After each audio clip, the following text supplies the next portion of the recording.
Hi, Ward Cornell here. On this side of the record, we're going to talk with Tim Horton about how to play hockey. And remember, while you're listening, there's 14 years of National Hockey League experience behind Tim's words. You may have heard Tim referred to sometimes as a rushing defenseman. That term is pretty old-fashioned now. Here's Tim with some solid facts on what defensive play means today. If you rush a lot during a hockey game, it takes a lot out of you. And it's only natural if you expend a lot of your energy rushing that you haven't got as much strength and energy to do the job that you are basically supposed to do, and this is defending your own end of the rink and protecting your goaltender. What you try to do is reach a happy medium. If you see an opening and can rush with the puck, this is good. Tim Horton is considered one of the strongest men in the National Hockey League. But, as Tim points out, when it comes to checking, it's how you use your strength that counts. When I check someone along the boards, I like to keep my stick low. I feel that I don't want to hit the other fellow on the head with my stick, and I certainly don't want him to hit me on the head with his stick. When you take someone out in the corner, I like to keep my hands on my stick. It's something like a low cross-check is actually what it adds up to. It's instead of cross-checking the person above their shoulders, you just cross-check them down around their waist, and you can get a good grip on your own stick, and you can get a lot of force behind it, and I think you can slow the player up and take more out of him with a check like that than you can by trying to go after him with a high stick. Winning is always teamwork. And one of the greatest team plays in hockey is the famous leaf strategy used by Tim and his partner, Alan Stanley, to get the puck out of the leaf end. In our system, we've been fortunate over the last number of years that we've had set defense combinations. I myself feel very fortunate that I've been able to play with Alan Stanley, and between the two of us, we have worked out a couple of little plays that make it a lot easier on both of us. Depending on who gets the puck, if Al gets the puck in our end, he will go around behind our net and stop. When I see him do this, I fade over into my corner. I don't stay out in front of our net. I fade over into our corner, and when their forward, usually their center man, goes in to check Al, he'll start to come out towards the centerman, and at the last second dump the puck over to me in the corner, and I am usually open and able to come right out with it. If I can't skate out with it, I usually have time to look up and hit one of our forwards with the pass.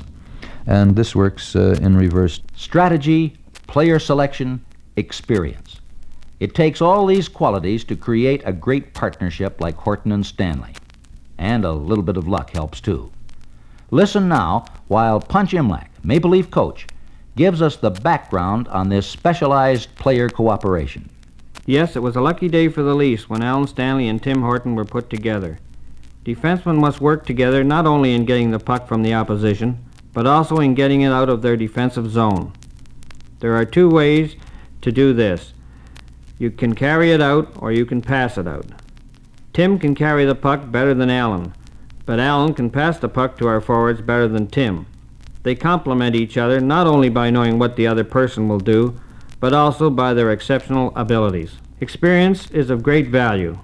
Sam and Tim have been playing hockey 15 years. Naturally, when they started, they made all kinds of mistakes, and this is how they learned. So remember, you will make lots of mistakes, but the idea is to profit by these mistakes and not make them again.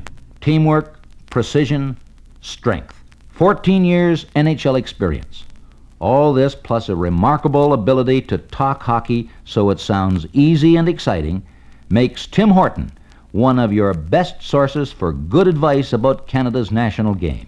You should be able to skate. I think this is your prime asset, is being able to skate well. It's something that you cannot spend enough time on. You can never really skate too well. Stick handling is important. You should be able to handle the puck a little bit. You don't have to be Max Bentley and a dipsy doodler, but I think you should be able to control the puck. Passing is important. And something that very few people mention, and that is your knowledge of the fundamentals of hockey, especially in the defensive end of it. I don't mean as a defenseman especially, but even as a forward. I think whether you play professional or just play amateur for the fun of it, I think you'll appreciate the game a heck of a lot more being able to know all about it. The important points highlighted by Tim Horton: skating, never stop practicing. Stick handling, keep it up all year round. And last but very important, know the game, the fundamentals of hockey. Now, to close off our record, here is Foster Hewitt. Tim Horton is one of the strongest men in hockey, and he's the Eddie Shore type of hockey player, always driving and is giving his team a lift. He's a born leader, too, and he's also a solid defense player and a truly dedicated hockey player.